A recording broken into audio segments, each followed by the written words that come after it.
Welcome back to the Soup Football Fans. It's your boy Lolo. Another Friday night happy hour with y'all. Today we are celebrating Festivus. It is Festivus for the rest of us. This is a long time New York tradition after it was seen on Seinfeld, of course. But a big thing about Festivus, the big celebration that we like to do, is the airing of grievances. And boy, do we have a lot of grievances. And so we're going to get to those, but it is Friday night, so crack them open if you got them. I'm not having beer today. It's cocktail time, so I'm having myself a little Tanqueray and tonic.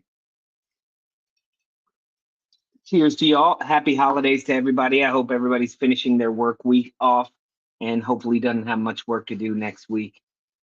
Celebrating whatever you want to celebrate. So let's get to it. I'm going to bring on my lovely co-host so we can get right into this. Absolutely cracking.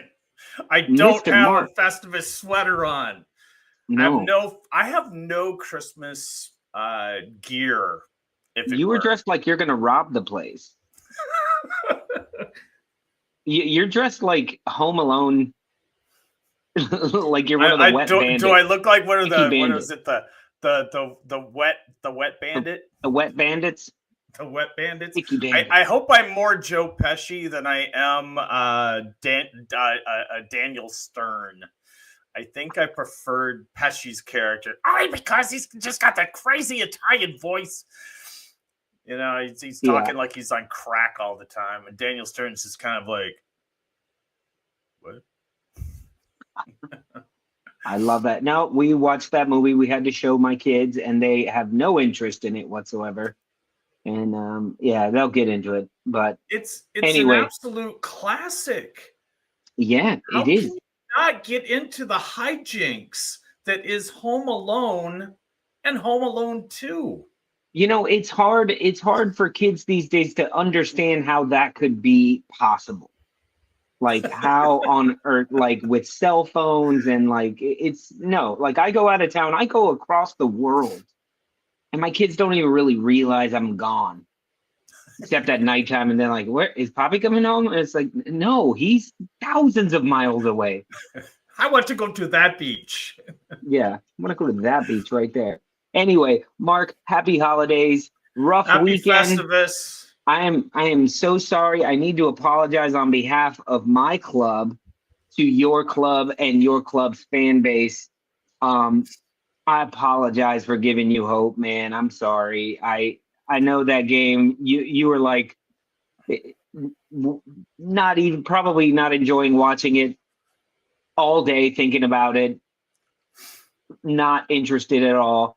And then we gave you hope. You played well. You played really well. Yeah. And we had no answer and we just couldn't break through. And then end of the game, what's the problem with Arsenal? The thing about Arsenal is they always try to walk it in. And they're trying to walk in this 1-goal lead. And what do you guys do? A whole match of 10 behind the ball. And all of a sudden y'all start attacking with like all the legs that you didn't have all game. And you're just attacking. And I was like, it's coming. Mark, this bastard, it's coming. And then they scored. And I was, at that moment, Mark, I 100% was thinking they're going to go score another one. Like you had such momentum. We scored all the goals. You had such momentum. And then Gabby Jesus whiffs a header and Mascara face plants into it. And he turns around and he goes, that's for finger banging me last year. Had to come down to those two also, Mark. So I'm sorry for giving you hope. Arsenal took it. We walked away. We've forgotten about it. Mark, what is your takeaway from this match? You got to be a little proud. I mean, I there's a lot of things that I could sit and talk about, but you know, when it comes down to it, man, it was so hard to watch. But when it comes down to it, I'm just going to say the following: that if you told me that Wolves were going to go into the Emirates and Arsenal does not score a single goal and Wolves would give up 3 points, I don't even know. When you're at the bottom of the table and luck is not on your side, you will find new and inventive ways to lose. This is just something that is just indicative of our season. And look. I'm just going to say we played well. This was a match that I was like, hey, wait a minute. There's hope for us. Yeah. Fortunately, that hope is coming a little bit too late. We got a lot. Maybe not. We'll see what happens, but I definitely have a bigger hope that we beat Brentford tomorrow. I think you have a shout. I think we have a chance. There's I don't remember his name. His first name is Rue. That's all I really know about him. But he was a manager with Espirito Santo and knows Rob Edwards very, very well. Rob Edwards was with the under-23 team when he was with Nuno. So they have a relationship. And it seemed that there was some communication on the pitch. There was players knew where one another was. In relationship to passing was a little crisper. It seemed to be a little more creative, and certainly there were moments where I think Arsenal fans' throats were filled with their hearts, especially in the first half when Hee-Chan had the rare breakaway and was being chased down by 5 and still managed to get a shot off. David Raya, man. If we see more of that, I think we have a chance to maybe not necessarily be at the bottom. We probably will be relegated. I think 15. What are we? 15 games in now. 16 games. To only have Boxing Day. The gap is too much. I think Leeds is the first one that is out of the drop zone. They have 16, so I think 14 points is just far too much. I mean, you're going to need to go on a Man City style. We're going to have to go on like the 7-game winning streak we went through last year. That's reason enough with Vito, but look. Big ups to the club. They played Arsenal at the Emirates very, very well. Again, holding Arsenal without a goal. That's not something I expected, and I certainly didn't expect to give up 2 own goals. Mark, you bring up you bring up something. You bring up a word, 4-letter word. Rhymes with fuck. Luck. And we don't have it right now. Listen, and people who think the football gods don't exist, like there's definitely football karma, I would believe, or maybe not karma, but energy flows. And when you are in an unlucky energy flow and another team is in I wouldn't say Arsenal are in a lucky flow right now, but we're on the lucky side. We're on the lucky side of the spectrum. Yeah, no, last 4 games, you guys are not playing very well. Not playing up to Arsenal expectations. But that last touch of the ball, I mean, Mark, when it happened, when that cross went in, such a beautiful cross and what looked like perfect positioning, beautiful header to win the game. I was elated. I'm ecstatic. I'm ignoring the fact that they're saying it's an own goal. I don't care. We win the game. I go away. Later, I go back and I'm rewatching it when I realize it's Mosquera who did it. And I was like, oh, let me see if I can see his face when it hits his face. And then I realized, like, when you talk about luck, if Mosquera isn't there, that becomes the replay that sells Gabriel Jesus in 1 month. Because if Mascara's face isn't there, all it is a beautiful cross and a horrible miss. Like, that's what it is. It's a horrible miss from our striker. And your guy's face just happens to be there. It's not like he hit it and it deflected and it was still gonna. No, he missed it completely. That would have been highlight reel. We dropped 2 points because Gyökeres is shit, and we had to put Gabby on, who's not ready. He's not the striker. He's old. He's busted. Da da da da da.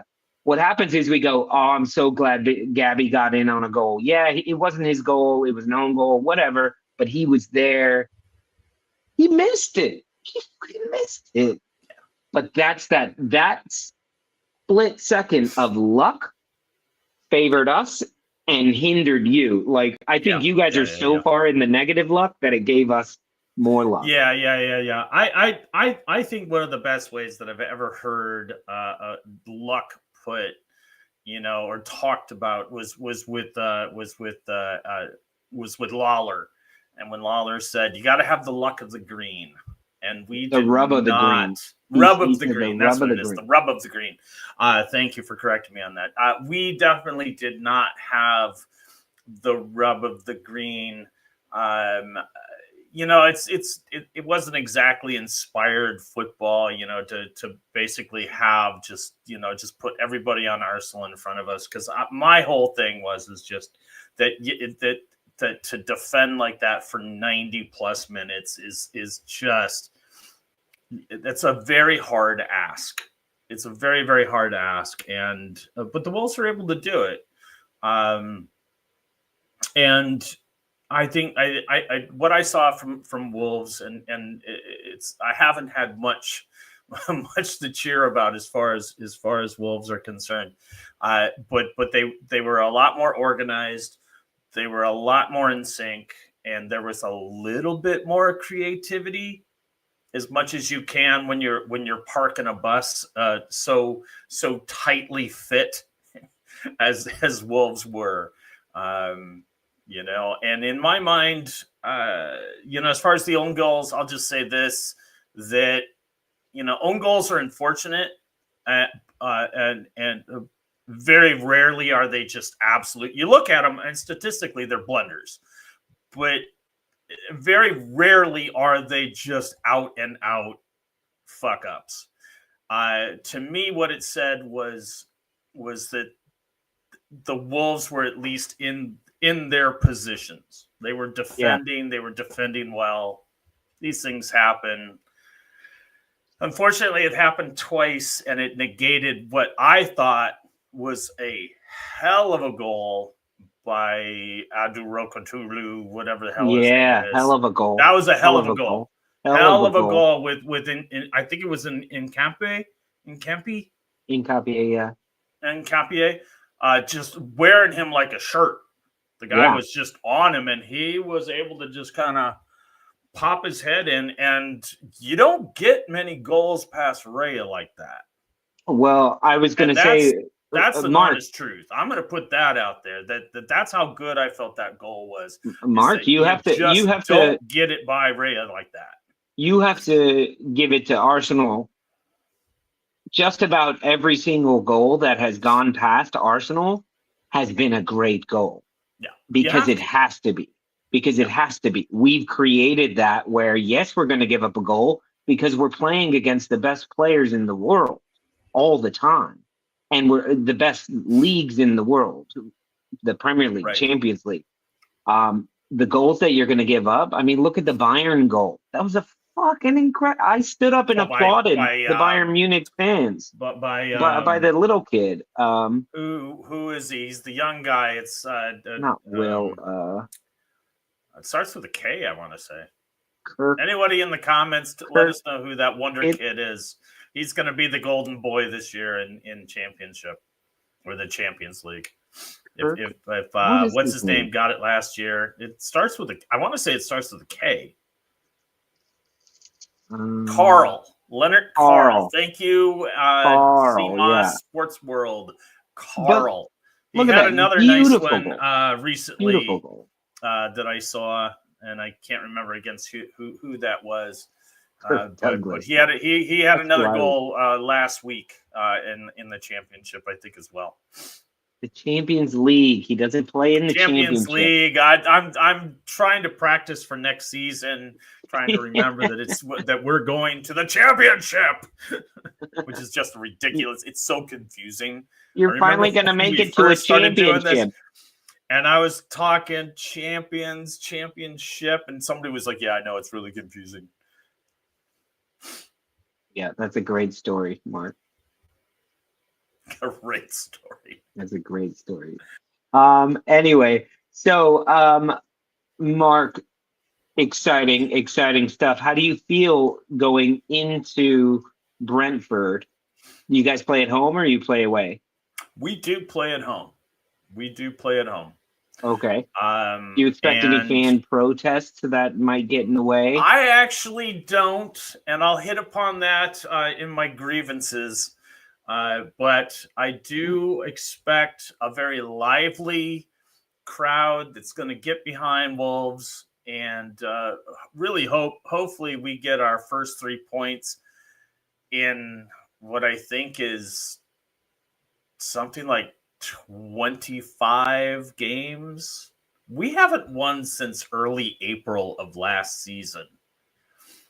That's how bad it's been. In fact, I think we're the only team within that span of time, the only team in all the tiers of English football to have not won. Everyone else throughout, all the plumbers and electricians that play in like I don't even know, the Eastern, Western sub-league, the triple A, quadruple A, 17-time A, whatever those lower tiers. That's definitely not what it's called. It's definitely not what it's called. I have no idea. Sunday League. Down the Sunday League. Basically, every league that Jamie Vardy has played for. I have no idea, but we are the only English team to have not won in all that stretch of time. Absolutely terrible. Absolutely terrible. Gets leagues and ships mixed up. I get everything mixed up. Look, words are hard, Pincushion. Well, he is growing that pirate mustache. So he'll be sailing many leagues in his ship. Do we like it? I don't know. I love it, man. I think, yeah. Lolo said it was a bit of a hipster mustache. I just felt it was kind of fun to do. Well, I mean, nowadays when you say hipster, it means like a 45-year-old man. Like, well, there you go. What is it? Some people say they're old school. I'm preschool. What? I don't understand what that means. Old school. Someone's old school. You understand that, right? That. Well, I'm beyond that. I'm so old. I'm preschool. Oh, like the invention of school. You can just like see the wheels moving in that man's head. Not very quickly. No. Okay, Mark. How much other football did you watch this weekend? I watch it all. All right. So what are your thoughts? What are some that stood out to you this weekend? Man City rolling along, beating the crap out of Crystal Palace, which is a tough. That was expected. I think City is on a roll, and I think they might give Arsenal a run for their money. I think when it's all said and done, if Arsenal can pull it out, it's going to be real close, because City is finally. There's some things that are starting to click, and people are starting to get hot. That hasn't really happened in the last couple of years. Last year definitely. City was kind of that one-man show last year with Erling Haaland. He was the guy. He was going to score the goals, and where Erling led them, that's where City was going to go. Rodri goes down. He's still injured, and they're playing quite well. There's some players that are coming along. And one guy I'm going to give a shout out as far as City is concerned, and that's Chechki. He is playing. I know I got it wrong. I know I pronounced. Is it Chechki, Checkers? I dog Checkers. I have no idea, but you know who I'm talking about. I'm not going to tell you. I'm not going to tell you how to say it. You know I know who you're talking about, but and it's been a while since we've got a David DeGee in here, so we're going to stick with Chesky. That's how long it's been. That's how long it's been. I've forgotten how to pronounce his name. Okay. Chesky. Okay. Chesky. That guy. I need to know how to quote you. Never quote me. Never quote me. Yeah. But no, he's really coming along. Someone else is saying that it's Krejci. It's not. And that's not. He's actually thinking of the Wolf guy. But that's a whole different story. Do you want me to tell you who it is? Why not? Ryan we got like it's Turkey. Is it pronounced Turkey?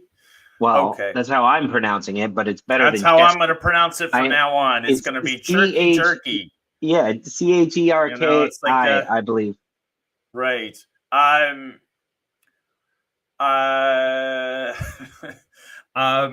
No, but he's really coming along, and I think that is just add to the many embarrassments of riches that City has amongst the other teams, and also Phil Foden is beyond good form right now. He is really. He's providing, and Foden and with those three players, Haaland, Foden, and the other guy, the Romanian. I don't even know where he's from. I'm not even going to pretend. But I'm. Now I don't know who you're talking about. The Romanian. City are able to, and Reinders also. Is also Yanni Reinders. Badass, but there's just everything kind of coming together for City. I was really impressed by that. My favorite game of the week was the final game with was it Man United and Bournemouth. I mean, Mr. Tom always talks about how the last game of the week is just goal filled. That second half was so fun to watch. It just obviously, if you like a defensive battle, that's not going to be what you're going to want. But wow, what a match! Yeah. We can get to that. You're talking about the United and Man United and Bournemouth on versus Monday. Bournemouth, yes. Just to get back to Man City a little bit, it's frustrating that people are shocked by how good City are playing, and I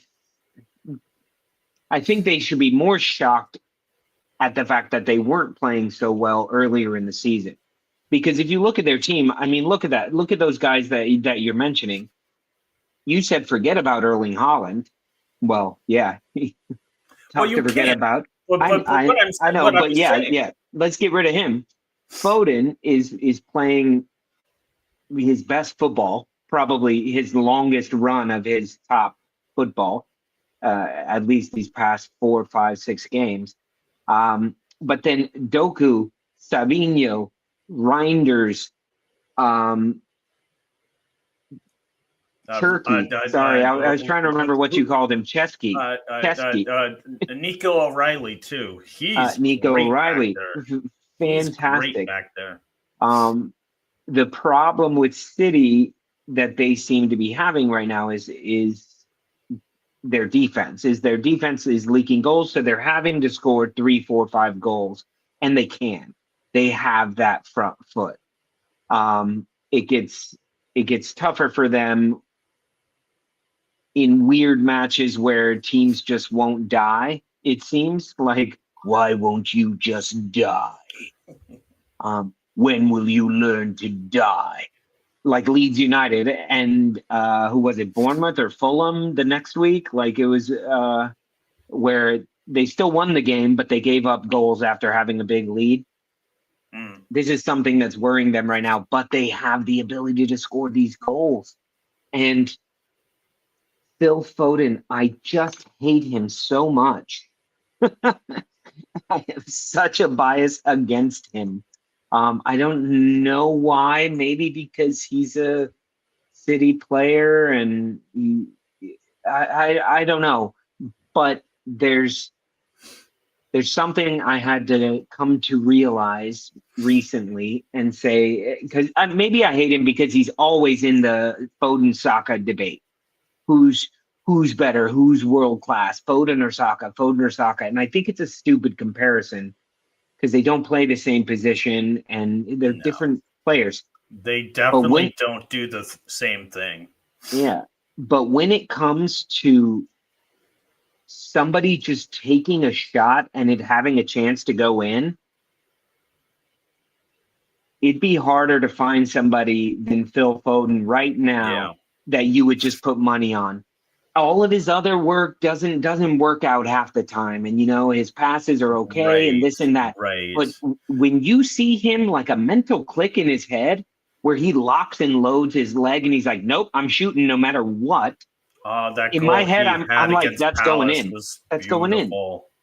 Most of his goals are, because they shouldn't happen. They come from nowhere.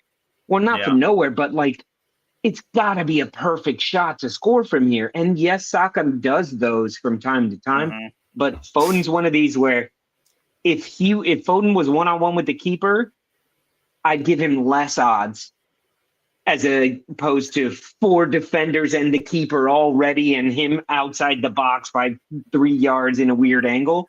He's going to nail that one more than he would a one-on-one with the keeper.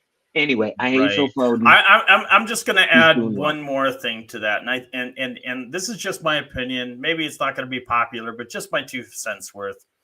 I'm going to say this: with the game on the line, I'd want Saka to take the shot. I'd want Saka to take the shot with the game on the line. But you put my life on the line, I want Phil Foden to take that shot. To me, it depends where it's from. True. It's a one-on-one with the keeper, I'm going Saka. If it needs some dribbling and some finessing and stuff like that, I'm going with Saka. If it's all right, he's about to blow the whistle, he's pulling the whistle to his mouth, and there's 8 defenders in front of you, just shoot. Phil Foden's going to nail that every time. That's probably why I hate him. What up, Tyneside FC? What are your guys' opinion on Newcastle? Newcastle. Mark, what is wrong with Newcastle this year? They are a team that can play 1 week and you go, these guys are top 4. These guys are so solid and fluid and solid and fluid. That's weird. But and then they play the next week and they're horrible. Yeah, they're a team. I think they're a team that have baffled like neutrals for a very long time. They've baffled me. They have good personnel. They have good coaching. They have all the things. I think this season, going through the Isak saga, I think that took a lot out of the team. And then also they went out and they got themselves a hell of a player in Wisa, who immediately got hurt. And I think that there was there's some plans for, we spent this money on this guy. He's going to help our team. And he got hurt immediately and hasn't been able to participate. And to be honest, I would say that it's just injuries in general that have kind of saddled has saddled this team to kind of where they are. They're still hanging close. There's still the opportunity to move up, but it's just not happening. For every step forward, there's a step back. But I for one, I would put it on injuries, and I know everybody deals with injuries, and certainly Arsenal over the last few years has dealt with their injuries. But there's just not the depth behind Newcastle to kind of overcome or attempt to overcome. I mean, to lose Wisa, to lose Fabian Scher, to lose who's the other guy? Dan Burn went out too. Dan Burn, like, and like he took a shot. Weird. Yeah. He took a shot, ball to the chest, knocked him down. You didn't think anything of it. Punctured lung or something. He right? broke ribs. Wasn't it a punctured lung? Ribs from that. And I think ultimately it did end up being a punctured lung. But this is just not good. And so that's why I think that, like, what has been the issue with Newcastle? It's been a step forward, it's been a step back. The league is not nearly as competitive as I thought it would be. It's obviously it's the top three teams right now. I don't think anybody else is going to emerge in the time that we have remaining. I think the race is 4, 5, 6, 7. That's going to be the exciting one at this point. And the race for the top spot, for the top three is going to. It's always fun, but I really thought that there would be more teams. Here? I thought we were talking about Newcastle. We are. I have points to make, and all of a sudden you're like moving on to fucking Brighton and Hove Albion. I was just saying that I just feel that much like the desire to see Newcastle to do well and fight for that top spot, that it's not as competitive as I set it out to be. Yeah, I think Newcastle are going to big time switch their focus to winning the League Cup, to hold, what is it called? Holding the title, to holding the title, defending their title, because they're down to, Final Four teams. They're down to the semifinals. Yeah, they are the defending champion in that. And they are the defending champions. So I think that will be important, because they know their up and down sort of nature right now isn't guaranteeing top 4, isn't guaranteeing top 5. You could in the end, they could. Here's my thing. Somebody, Tyneside, actually, who probably knows what they're talking about, said the Isak saga has affected us, I think. I think the Isak saga affected Isak more. He's in I mean, yes, you're a club, so you see it as a bigger problem. Because I feel like the goals are coming. The goals are there. Harvey Barnes is having a year. Bruno's getting in on the goals.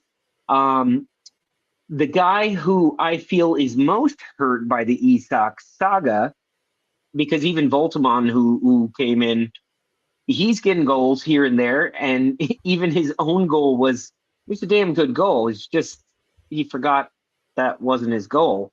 You should rewatch that, Mark, if you haven't seen it. But I think poor old Jacob Murphy, because I love a player like Jacob Murphy. He was a machine for Isak. Like, he would provide so many assists and pre-assists and just breaking open space and running people ragged. Jacob Murphy, to me, he's one of these players that you just love him. If he's on your team, you just love him. You love the work that he does, and you love when he gets a goal or two or an assist. But I feel like Isak is missing Jacob Murphy, and Jacob Murphy doesn't have the relationship with Voltemon, who's just not – he's not a direct Isak replacement. He's a different type of striker, so they're learning. That will shore up a bit. Right. Yeah. That will shore up. That relationship will happen. And I think if Harvey Barnes can stay healthy and Princess Diana, what's his name? Anthony Gordon. Anthony Gordon, yes. I do think that I think that a second half surge out of Newcastle is not out of the question. especially if they get healthy. But it's one of those things where, at least to me, the Isak saga, which we will now refer to it as, is that it didn't allow the team to kind of take all these parts that they brought in and allow them to gel in the preseason, because they're like, do we have Isak? Do we don't have Isak? We can't exclude him until he excluded himself, toward as it got closer to the start of the season. And Isak just was like, ultimatum, said, I want out, fuck you, I'm not going to play. And he was excused and sat and did trained on his own and whatnot. But I mean, Newcastle brought in some quality. They brought in Wolfmod aside, because Wolfmod was the heir apparent to Isak, but they brought in Wisa, they brought in Alanga, and these parts just aren't quite there yet. Alanga's another guy. I do think that, given some time and maybe some spending in the winter window with that big bag of money, that they can make a difference. And I think a second half surge out of Newcastle is not out of the question. Yeah. Okay. Well, Mark, that's a lot of football talk that we've talked. What do you say we get into some Festivus talk? Oh my goodness. Are you ready to air some grievances? I have a massive grievance. And all right, kick it off, the man. Grievance. Here we are. Happy early Festivus to you all. This is our airing of the grievances. And I got a lot of problems with you people. And that problem sits with my own beloved club, Wolverhampton, and our executive chairman, Jeff Shee. Hold on a second. Hello? What? You're kidding. You're blowing me away here. Now I have nothing to talk about. Yeah, thanks. All right. Well, it has just been brought to my attention that as of about an hour and a half ago, Jeff Shee has resigned as our executive chairman and has brought in someone by the name of Nathan Shee. No relation. Hopefully he knows more about football than Jeff Shee claimed to do. But my grievance hold on, is that real? It is real. It is real. That was a real phone call. That is not a real phone call, but it is real that Jeff Shee did resign about an hour and a half ago, as the executive chairman of the football operations for Wolves. But my grievance is with now the former executive chairman of football operations for the Wolverhampton Wanderers. You went on BBC with this big mea culpa, and it's like, oh, I'm the executive chairman, but I don't know what I'm doing. Well, that's obvious given the downfall and the slide that Wolves have made in the last 3 years. And he's like, oh, maybe I sold too many people in the window. Maybe I sold too many players in the window. That's obvious because you've done that window after window after window. I mean, you've sold our captains off every chance you get a chance, every chance, every turn of the page. But my real grievance is this.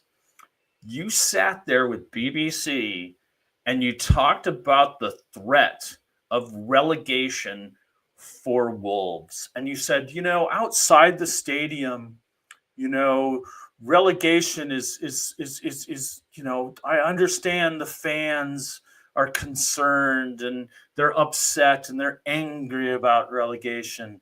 But within the building, it's really not that bad. What building are you talking about? What room are you talking about that relegation is not that bad? The boardroom? Inside the boardroom with the shareholders and all the people that run the business? Because you have claimed that Wolverhampton is a business. This is how we run it. So you saying within the boardroom that relegation is not such a negative thing. Well, let me tell you where it is a negative thing, and it's inside your organization, and it's inside your building, because there is not one player, there is not one manager, coach, trainer that is seeing relegation is not a bad thing. None of these people involved, none of the people that take the pitch, none of the people that help train want to be known as the team that's, or the group of people that sent Wolverhampton down. So you son of a bitch, I am angry. I have a lot of problems with you people that when you sit there and say within our building, relegation is not a big deal, because again, not a single player wants to be held responsible for that. Ooh. All right. Take that, Mr. Shee. And you're gone. And that's gone. why I say that the Molyneux tomorrow at, I think, 10 o'clock our time, which I guess is, what does that make it? 4 o'clock London time, 4 o'clock England time. That's why I think that stadium is going to be rocking, because Jeff Shee has stepped down, and this is what they've been all waiting for. And they are going to come in and they are going to support this team. And Molyneux is going to be the loudest it's been in a long time. Well, all right, Mark. How do you feel? You feel better after your airing of your grievance? I feel lighter. I feel like with all the sweat that I've just lost in my grievance, I'm easily under 200 pounds now. Good. All right. My turn, I suppose? Or do you have more? I think it is I'll go. I'll go one. Okay.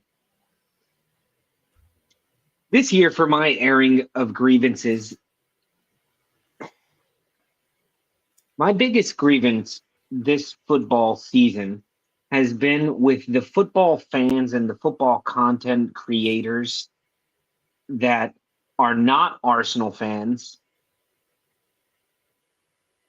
because I feel I feel weird even being able to air these grievances, because I can already hear all the rebuttals and all the whams coming out. And if Director John were here right now, he would be putting up whams to me. But my issue is this: every year they talk shit about Arsenal, about being bottlers, about not having a title in 20 years, about never winning Europe,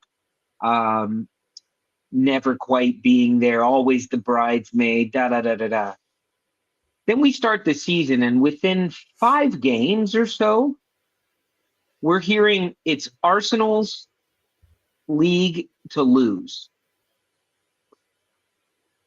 So we say, pump the brakes. Week 6, week 7, losing to Liverpool. Still, it's Arsenal's league to lose. It's Arsenal-Liverpool. Liverpool start failing. It's Arsenal's league to lose. It's Arsenal's league to lose. I feel like fans of other teams, like to talk about Arsenal and like to either tell us that we're crap or give us the league, so that then around this time where things get tough and points get dropped, we start to hear things like, oh, well, you gave yourself the trophy in December. You gave yourself the trophy in November. Oh, you crowned yourself. You all crowned yourself, because the narrative became it's Arsenal's league to lose. when that wasn't done by Arsenal fans. That was done by rival fans. That was done by people who just want to be able to say that they were right about, yeah, it's Arsenal's league. Yeah, of course they won. Well, they spent so much money. Oh, they spent, and they just start getting their excuses ready for just in case Arsenal do win the league. But then they love just building it up so that if it doesn't happen, it's this huge narrative about Arsenal bottling the league, and it won't be a narrative of Pep Guardiola doing something very, very special after continuing to do something special. Sunderland going on and winning the fucking league. Aston Villa, Liverpool surging back. Man United, who knows what could happen? We haven't played half the season. Yet it's Arsenal's league to lose, or Arsenal are starting to bottle it. And it's just getting so tiring because I feel like I can't have a conversation with anybody, half the time Mark included with this, but in our chat group with Najee, the Chelsea fan, I can't even get into it because they are putting on things that rival fans have created. They are putting a narrative that a rival fan has created and putting it on me. And the worst one in our group is Tim. Tim can go fuck himself. Tim is a cunt. But that being said, that's my grievance. And I'm sure there's more of that. But I ran out of things to say. Mark? Well, yeah. I find your grievance to be rather valid. And I'm just going to leave it at that. I really believe that you have a bit of a point. Now I see in the wings waiting at the door. Uh-oh. We've got another Stoop crew member. Well, I am sure that he has his own grievances to air. So if we can, let's bring in all the way from London, our very own Mr. Tom. Hello, Tom. How are you, man? Welcome to our Festivus show. Good to see you. Okay. Happy Festivus. Happy Festivus, everyone. All right, Tom. You got here just in time. Do you have a grievance you would like to air for us, please? And I think it could be Leeds related to appease some of our fan base who are here.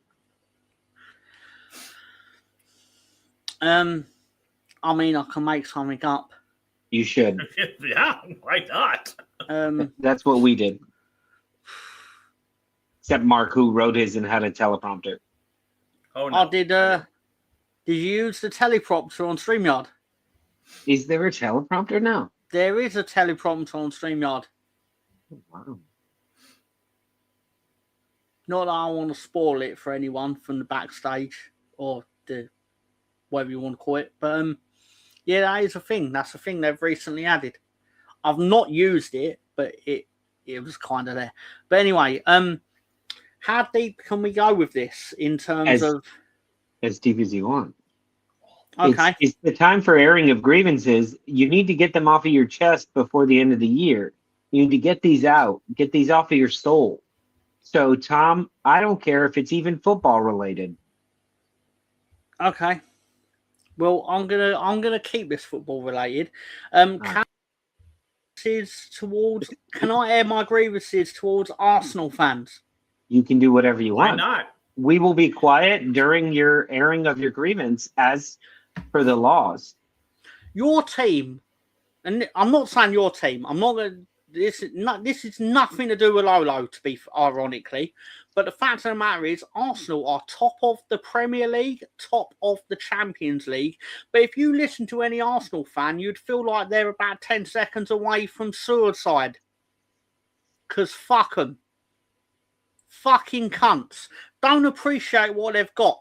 You spend, I'm not going to say you spend the most money, because that's not true, but you spend a lot of money, but then I'm supposed to sit here and listen to Arsenal fans talking like they can be relegated. Any other, you could play every match with 10 players and you'd still stay up. Fuck you. Fuck Arsenal. Fuck their fans. Arrogant fucking cunts. Fucking pricks. Fuck them. Fucking fuck, cunting, fuck, cunts. Fuck them. Also, having a stroke is kind of inconvenient.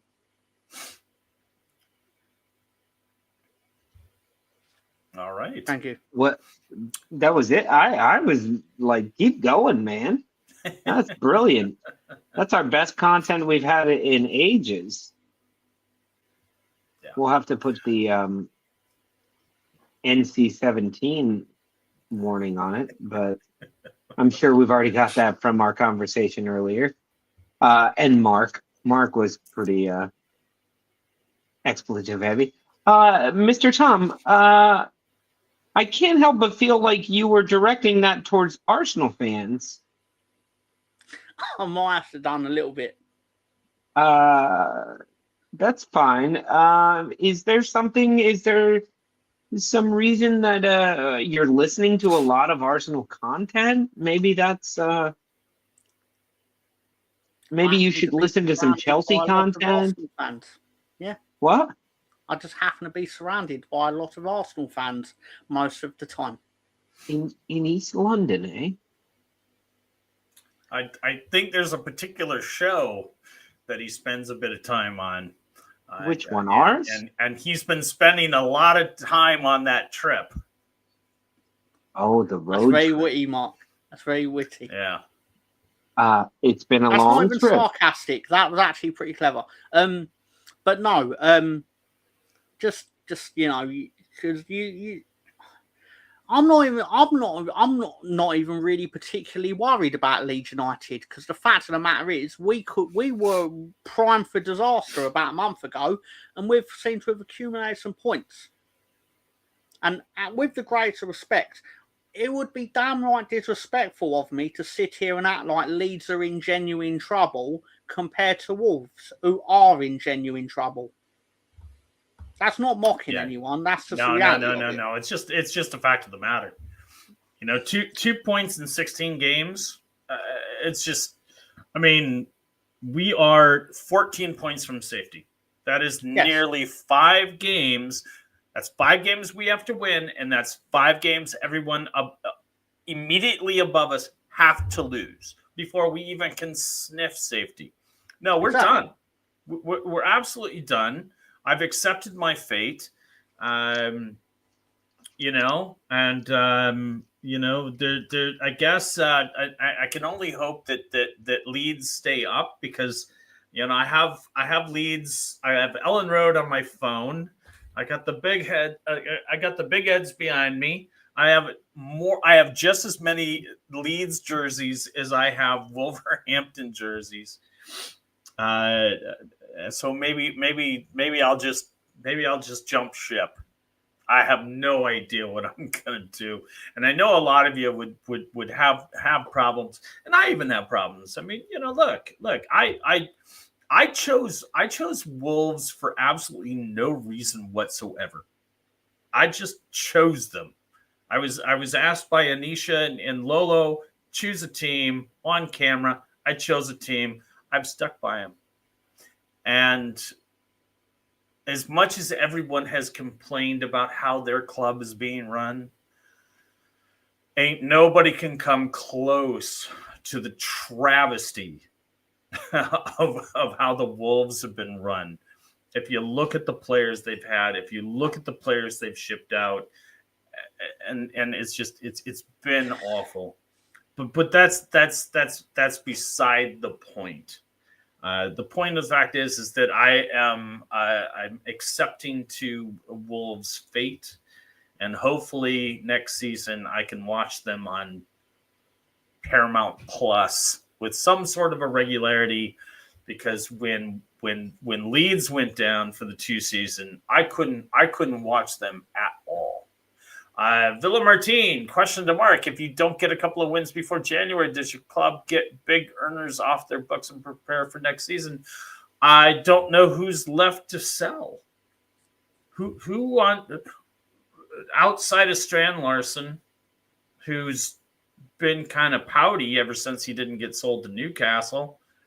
Who do we have? We have nobody of quality. Maybe our midfield, maybe Andre, maybe João Gomez.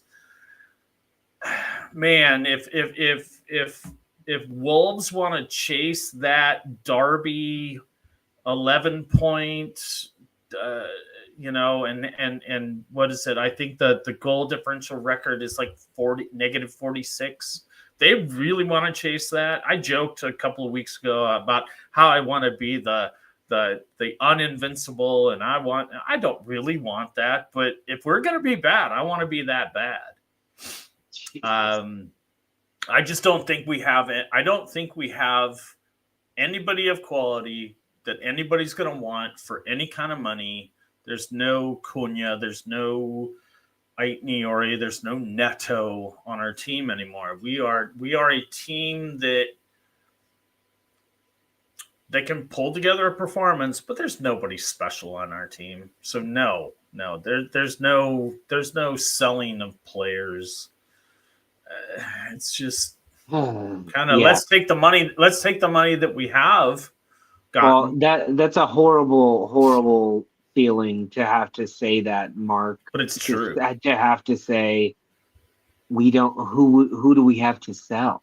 Like, that's a horrible feeling. That's a horrible feeling. That means that's okay. Mark, I want to do a little group, or Mark and Tom now. I want to do a little group airing of grievance, because I think we can all speak a little bit about this, because we can't get I have a huge grievance, and that's with FIFA and the way they are already running the World Cup. I know we're all going to watch the football that happens, and it's all going to matter. Whoever wins is going to be the World Cup winner. The football is the football. But right now, what's going on with all the ticket nonsense in the U.S., I'm not sure if it's happening the same in Canada and in Mexico. But right now, with the ticket sales, like if you're trying to get a ticket to a World Cup match right now, you're looking in thousands of dollars for just a generic seat. And the way this is all being handled, and then saying that they're gonna bring out $60 seats and $70 seats. Yeah, sure. Have you ever bought a $70 ticket to anything in the United States? By the time you check out, it's $180 with ticket fees and this fees and FIFA fees and this and that and the other. And all of these being bought up in seconds by bots and by scalpers and reselling them immediately. And with FIFA taking a cut of the resale fee, as well as already getting the original fee and getting the buyers paying a fee as well. Like, it's insane. And it's taken away from the sport. I wish they would just do. I wish there was some sort of like, all of our tickets are going to be $60, and they're going up in a lottery. And here you go. They'll not go to bots. You need to show your ID to get in with your name of your ticket. There you go. And then the people actually go to the game. Something like that. What I hate all this. What do you guys feel about all that's going on? Tom, you want to take this? I just think it's disgraceful that they're getting away with it. But it's one of these crimes where, and I say crime loosely, but it should be illegal, but it's obviously not illegal because they're doing it. And I don't have nearly enough knowledge of it to speak confidently on it, but you know when you just know something is wrong, but you still can't articulate why, but you know it is. And it is. Yeah. They're going to make money hand over fist regardless. and they'll turn around in about 8 months' time. They're going to turn around and go, "This is the most successful World Cup ever," and I hope they don't, but I suspect they will. Yeah. Football is corrupt. Football is corrupt. You've got to believe us now. You've got to believe us now. You've got to believe us. Football is corrupt. FIFA is corrupt. FIFA, I don't even know how it's still allowed to exist in its current form. What other business do you have? Sorry to interrupt you, Mark. Just please let me get this sentence out. What other business could exist where half the people in it got done for bribery and basically they're still in existence? You'd be shut down. Yeah. Sorry. Yeah. No need to be to apologize.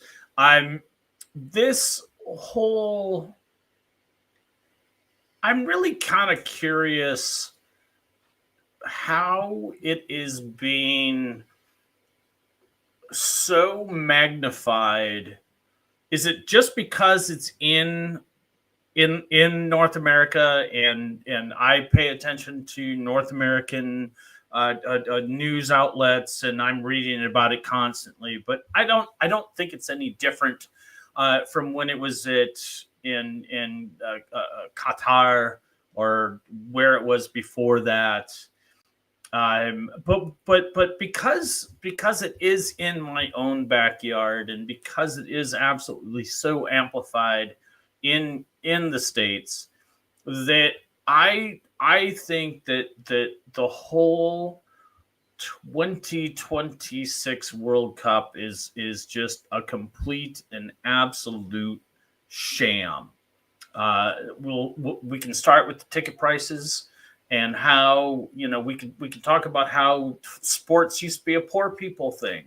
It was something to entertain the masses that has been over the course of the decades taken over by the uber rich, and now us we're left to pay our pittance in the streaming services just in the hope that we can watch something without a lag. But I think as far as like FIFA World Cup, I think the pricing and how expensive the tickets are is just the tip of the iceberg. Look at how easy. There's no group of death. We struggled to find it. We're not finding it, but what we are finding is we're finding that at least to me, when I look at the group stages and I just see all the classic squads, all the classic countries, all the classic teams are able to.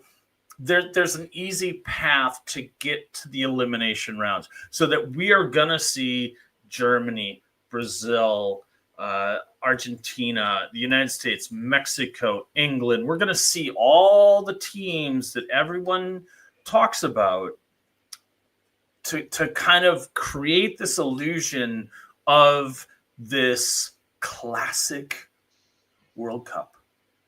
That we're not going to see a Morocco.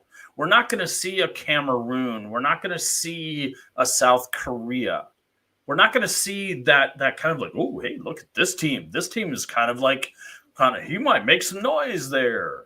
We're not going to see that this season. But Mark, that argument this time around, that argument, as valid as it may be, is just it's easily deflected by saying, yeah, but having no group of death means that some random ass team like San Marino didn't get in, Cape Verde, all the Carabao, they could have one good game against Germany or against the one big guy in their group, and then all of a sudden second place, they couldn't. So we're actually giving more chances for teams to create something incredible, as opposed to, oh, you're in a group with Germany, Brazil, and Spain. Yeah, there's no chance in hell you're getting out. But if you're, Cape Verde, Morocco, Egypt, and France, You have a good game against France, you get a point. Okay, all right, let's go to Egypt. Oh, we get another point. Hey, we could get second place. It could happen in football. I'm just saying that's the argument against your argument. I completely which you agree. Can't negate it as well. We are. That's why it got sold. We live in a country that is run by a P.T. Barnum type character. The world. He wants the spectacle. He wants the spectacle. He wants the Roman Empire, baby. The greatest, the biggest that everybody's ever seen. That's what he's looking for. And I think that it is going to just be the classic squad against the classic squad against the classic squad. It's going to be very, very predictable.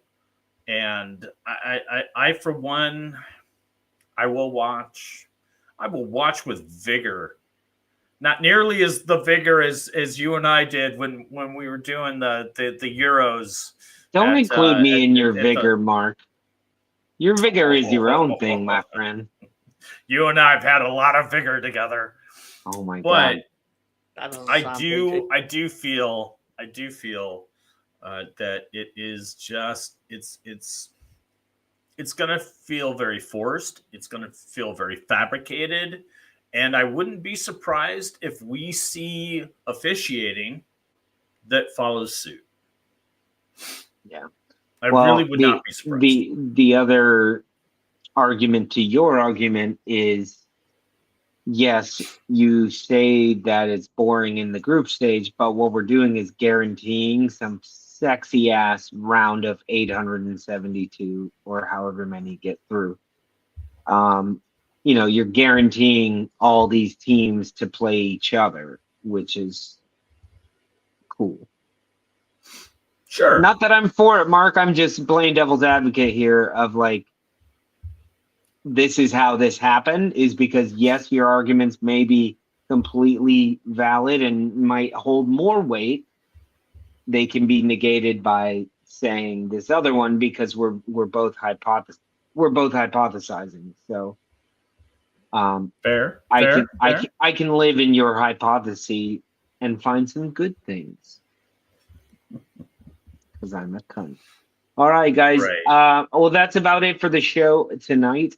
I threw the StreamYard log in if anybody wants to join us backstage for a minute and celebrate Festivus with maybe one more gin. But Mr. Tom, did you have a show tonight? I did have a show tonight, and it was a lot of fun. Good. Which one are you up to now? We're up to SummerSlam of 1990. Ooh. Hogan, baby. Hogan won? Well, of course Hogan won. Of course he did. Imagine my shock. Hogan won everything in like 90, 91, 92. I just have to keep saying that because one of these times he's going to mention one and I'm going to say Hogan won. 2 weeks ago, Hogan lost. So if I'm not mistaken, you're kind of approaching Ricky Steamboat and Randy Macho Man Savage. Oh, we've done that. Where Randy is just like, Ricky, cream with a cup. You're just a cup of coffee, yeah. I'm gonna tell you right now, yeah, this is where I'm at right now with Ricky Steamboat, because when you get into that circle, yeah, I'm just gonna tell you, yeah. Your Randy Savage impression is very Hulk Hoganish. Yeah, I think I don't know. I think you're sort of a generic '90s wrestler. Oh, definitely. I don't have. I don't have like the. It's a generic '80s wrestler because they're all on cocaine. I'd have the plug nose because of all the cocaine I've been doing. Yeah, you know, this is all true. You have to have like. There's just something. My voice isn't too deep, you know, so I can't quite do it. But so that's why I throw in the yeah.